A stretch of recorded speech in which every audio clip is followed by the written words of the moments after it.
Hi! And you probably can't see me because I'm stuck behind this rather large box, which is a new printer for Dragonborn Industries. So firstly, before we get to any kind of unboxing, I want to say thank you to the customers so far, and to people who have ordered the product, and to people who have just been there as part of the journey so far.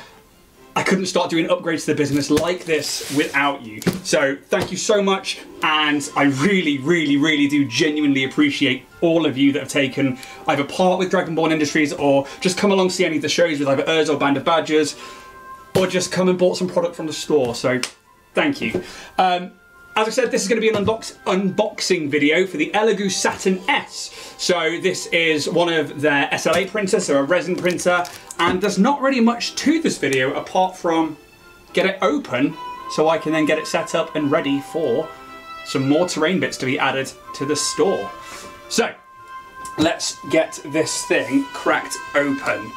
If there's any trouble with volumes and sound or anything, do let me know. Obviously, opening a box is going to be loud at certain parts when there's plastic wrapping, but also when I'm live like this, I have the mics all set up, but the music playing in the room with me. So if you can hear it or you can't hear it, just let me know about the volumes and I'll adjust those as we go. So I had a look around at many different printers while we were deciding on this one over the past couple of weeks, and I found that whereas before I was using an Anycubic Photon S, and I've been using that for quite a few years now. Obviously the build plate on that is small. And as I hopefully update the store in the next coming days, once this is all set up, I'll be adding some larger bits of terrain, because we don't do terrain on there at the moment, but I do have the licenses for some of the files. So the point of this is to hopefully get some of those D&D, Starfinder, 40k and Warhammer, and also hopefully just some other bits and bobs, not just D&D items. So yeah, we'll start delving inside the box. Seems pretty well packaged as it is. Elegoo have done a pretty good job of that. I think I picked this up for, it was less than 300 quid, I know that.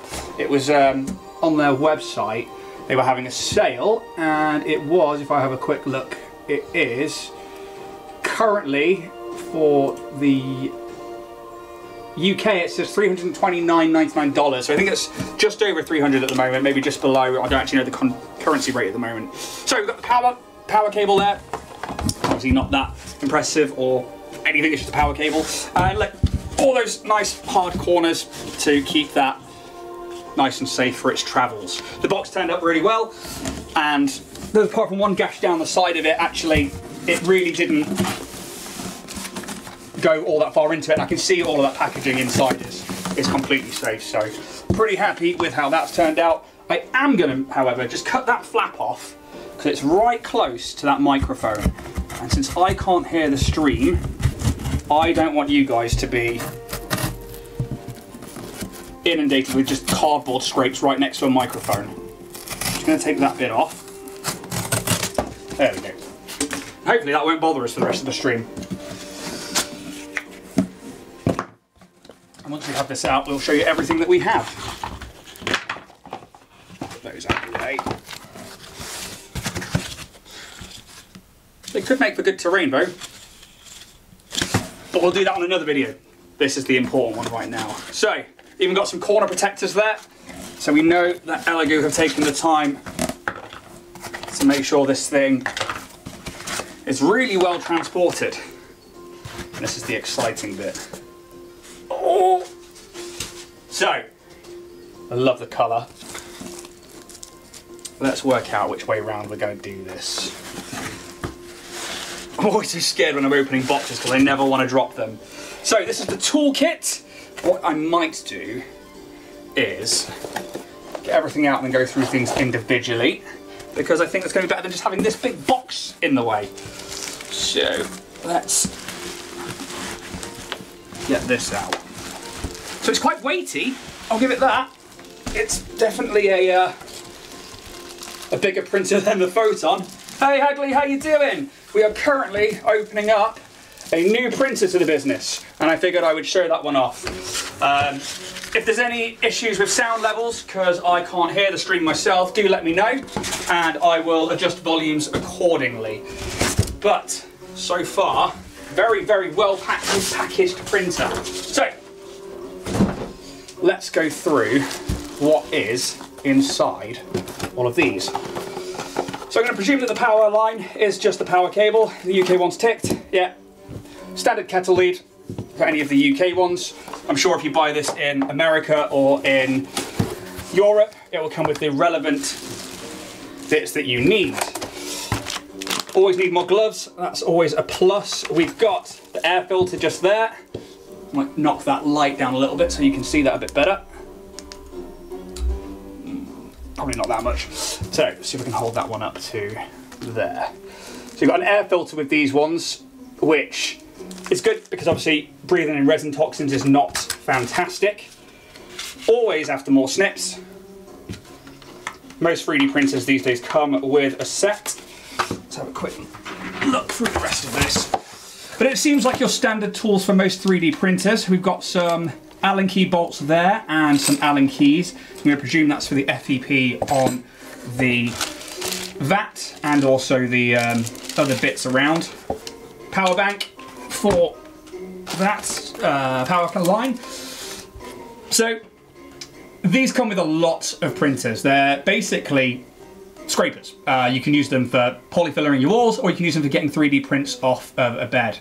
I had a few come with some FDM printers, and I've never used them for that because you can just get a PEI plate and bend the prints off. But actually, this one's got like an edge to it that's actually quite sharp, really, compared to a lot of the ones I've seen. These are really good. I tend to get a little blade down the side of one of them, and then scrape this down, and that will remove your print from the bed. And these are the ones I usually see, plastic ones, for if you want to be a bit more gentle. But so far using ones like this, which you can get from your local hardware store, so it's actually nice that they put one in there if you're doing DIY. I do find them very good to use. Masks. I actually wear a rated mask for fumes when I'm dealing with resin. So although it's nice that they send these masks with it, I would probably, just to be safe, go out there and get a better rated one. We have a USB stick, quite a nice one as well, actually. A nice soft finish to it. This is pretty key to obviously transferring files from a computer to your machine if it's not an area for Wi-Fi, if you want to have it in there and not have it dedicated to the Wi-Fi, because obviously power cuts and then you lose what's going on. We have some filters for the resin, which are really good. If you need to empty the vat back into the bottle, you can use these disposable filters. You actually get quite a few. I know that with the Photon, I only got 1 or 2. Actually, there's a good amount here. I wonder if I can count them. 1, 2, 3, 4, 5, 6, 7, 8, 9, 10, 11, 12 by the looks of it. That's pretty good. We've got your elegoo instruction manual, I do believe. Yeah, it tells you what comes inside there. All of the basic stuff. So we'll have a read of that later. This is the important one, and I'm glad that they put that in there, because I haven't yet researched how to do this yet with this machine. Obviously, leveling is important to 3D printing, because if we don't get the first layer right, it can fail, the whole thing. And if, like a resin printer, you are away from the printer and you're not watching it for those first few levels, you could waste time, which for me is the most important thing, because if you waste an 8-hour print and it wasn't going from the start, that's really frustrating.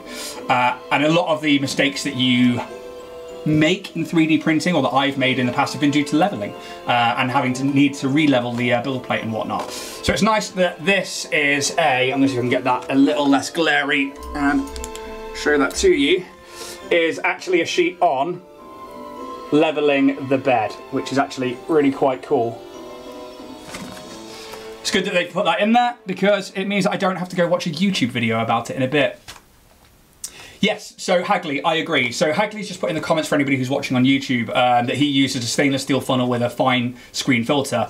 I do something similar as well, actually, my friend. I use a silicone fold-away funnel that the first layer I kind of drop in and then have it so it's like almost sealed over the top of the resin bottle, and then I can put a steel mesh micro funnel in there and then pour the resin through, and it catches any of those bits.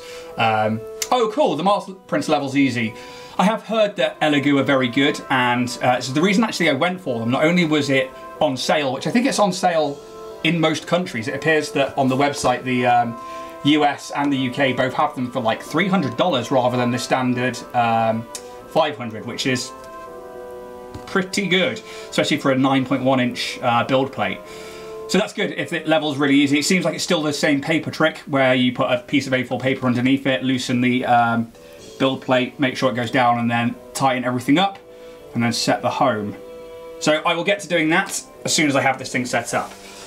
But that's the majority of the other contents. The rest of it seems to be in here, which I'm very excited about.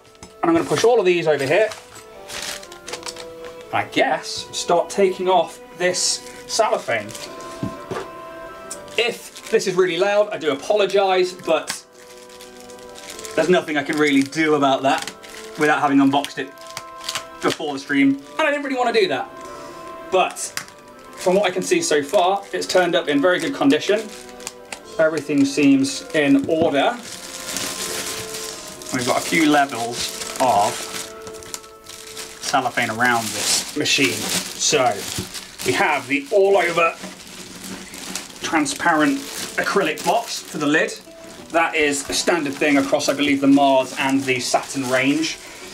I think they had some green ones, but I'm not sure if like it was the red ones that were like the Pro series or whatnot.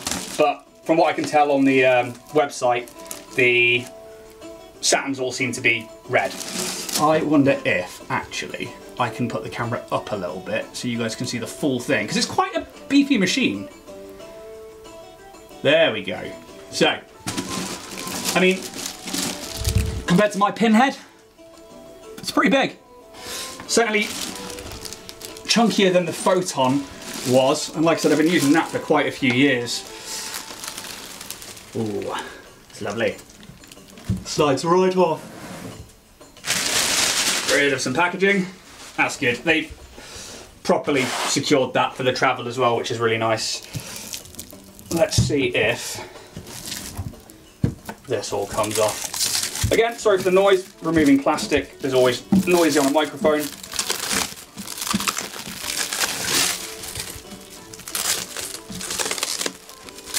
So what I do like about the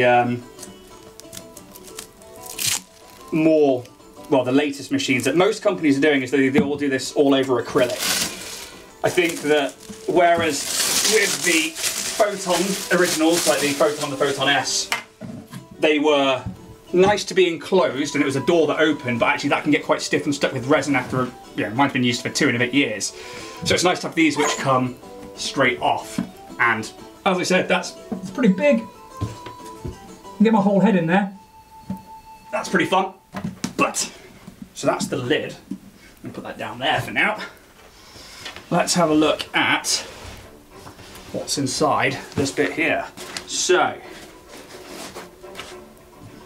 a little bit of tape at the back there. I don't think it's too much of a problem. Comes off really easy. There's nothing left on the inside of that, which is good. So there's the build plate. God, that's chunky. That's awesome. So, that's your build area, which I know putting a hand next to it, everyone's hands are different sizes, but that is rather large. So that's your 9.1, which I believe is across, just like a TV from corner to corner. And that is a nice smooth plate. Let's remove that film from there. Ching! There we go. Feels good. Hasn't budged at all on the ball joint when I've been taking that off. So that is the kind of size that I'm after as we bring more terrain products to the web store in the next coming week or two. So, let's have a look at the vat next. It's nice, it screws off just like the Photon did, which is really good. But it seems like these ones are screwed all the way into the actual... Yeah, so you need to take those screws all the way out for this one.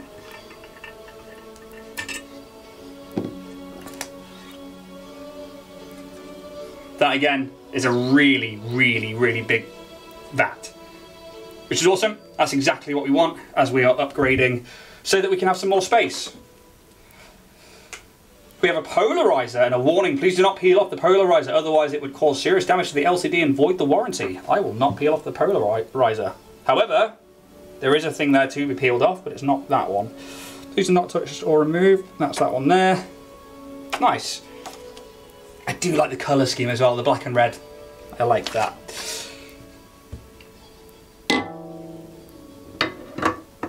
That actually sits, there's like a little recess for it. That's really quite nice. Oh, so look, so unlike the Anycubics that I've had so far, the 4 corner screws of the FEP actually sit into like 4 little divots just there, which is actually really cool. So you get that just right, that sits in there, and apart from a little bit of wiggle, that's not going to go anywhere. It's not going to slip. It's going to be in the right place for what should hopefully be the build plate when the arm is up, or the Z screw is raised.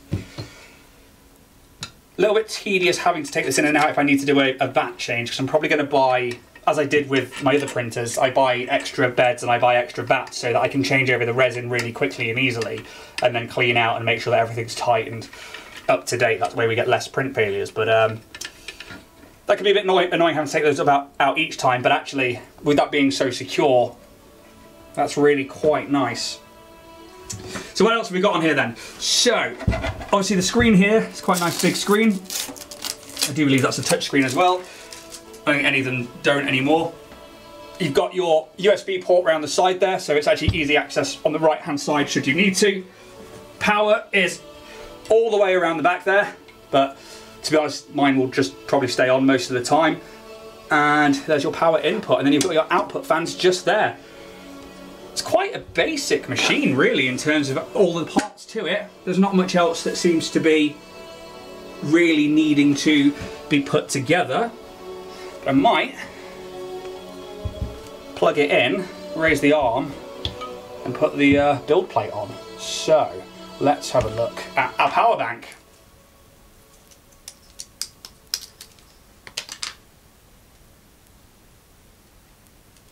So the build plate, Hagley, is a 9.1 inch. I will drop the link to it in chat so you can check out the specs. And if anybody's watching this later on the YouTubes, I'll drop the link into the description below, and we can have a good old look at the website. But yeah, it's a 9.1, it's a 4K LCD, so it should be pretty decent quality, especially compared to the Photon which I've been using. Obviously, when the Photon S came out, it was only a 2K screen, which is, you know, it's done me the world of good. But I've had a few prints from a guy called Richard at Warrior Prints 3D, and he's using, I believe, a 6K printer, and his prints are really crisp. They are amazing, and if you haven't already gone and checked him out, please do, because his work is phenomenal. And his cleanup process is very, very good and tidy. But for what I needed, and for the price that I could spend in my budget, the S was perfect. 4K is going to be more than enough. That rivals, I believe, the Mono X, I think it is, or the M3 with Anycubic. And it's got that 9.1 inch build plate, which is what I was after, so I can fit those larger terrain pieces for things like 40K and for games like Star Wars Legion into this printer, and hopefully we'll be able to bring more of those games to our website at Dragonborn Industries. So we have that one plugged in. Let us flip the switch on. Oh yeah, it's already on. I've already done that. So let us have a look. I reckon it'll be in tools, and then it'll be manual. Let's do it at 10mm. I'm gonna just, yeah, look at that. It's as simple as that. So anybody who's used a 3D printer before, it seems like it's going to be the same, similar sort of setup in terms of use and about interface. I mean, that's a pretty standard go-to, straight to tools, straight to manual, and then lift up the Z from there. The Z screw's nice and oiled as well, actually, which is nice. And there's also a max line On the in the vat, that I like, because all of the ones that I've had before, including the elegoo ones that I used for my photon, because they are interchangeable, they don't have a max sign, and I've got good at eyeballing it, but not that good. Sometimes it creates a mess, so it's nice to know that actually that's going to not overflow. So, I'll explain what I'm doing there. The actual build plate itself, it just goes onto one arm. There's nothing else that you need to put onto this machine. It's same with most SLA printers. So it's got your 2 screws here that you can undo to loosen off the ball joint on the inside so that you can then level it, but it's quite literally one hole here, one screw top here, and that goes onto that arm, and that's on there now. That is solid. And then I'll probably just raise it up some more just so you can see it on there. Pretty simple setup, minus having to do the leveling, which I'm not going to do right now just in case I get it wrong. I'm going to just go away, read the manual, I'm going to make sure that everything's right. I need to also go into my, I'm going to be learning Light-Chi for this one. I've been using Chi2Box before, but as I move into, well actually the reason for using Light-Chi and the reason I've changed, that's probably a good thing to point out. As I was trying to add this printer to my Chi2Box, I couldn't find it in their add printer. I went through trying to get together with updating Chi2Box to the latest version and manually adding a printer, but I could not find the Saturn S in there. I could find the Saturn, but not the S or the 2. So I downloaded Light-Chi, which is another free bit of software, and I'll put the links for both of those in the description below when this is going up to YouTube. But Light-Chi, I could find it straight away, I could click it, I could add it, and it was done. So all I need to do now is work out the settings that I need for the ABS-like resin, which is what I'm going to be using for the terrain bits so that they're a bit more durable. And this printer should be good to go. So that's really the only thing I need to research now is that. So I'm going to do that before I even think about leveling it. I'm going to go away and do my homework on that. But that's pretty much it for this machine. It seems pretty simple to use. It seems that, I wonder if there's anything on the USB stick actually. Let's have a look. I imagine, like most companies, they come with a test print on there. Let's go back to home. There's a tank clean. I'm going to read about that. I imagine that is going to be, when you have bits that come off a failure, you probably have a whole solid layer of UV light that it will put on so it can solidify one layer that you can pull off. I imagine it's going to be something like that. You got set to 0, manual exposure, which is your exposure time, stop and back. System, you got touch calibration, service, language and information, and then print. Let's have a look. Elegoo Saturn S LCD light cable. Oh cool, so it seems like there's actually a few different things. Some slicing software in there, and Rook model for print. That's the parameters G-code and the system volume info. So there is stuff already on the actual USB drive, but I'm going to put that into my computer and I'll look at that later on down the line because I don't need to do that right now on the stream. That is that. Don't need to do anything special in terms of turning it off. You can just flick it off when you're all done with things, and let's put the lid back on. I think my only worry is that I knock things when I put this on and off, but I'll get used to it, I'm sure. But that's it. That seems to be everything that you get inside the box for the Saturn S, which I'm very excited to get going with the business. So yeah, thanks for tuning in. I'm going to hit stop record on the video, and then I'll probably stay around in Twitch and have a chat to people. Thank you very much, and we'll see you again real soon. Bye now.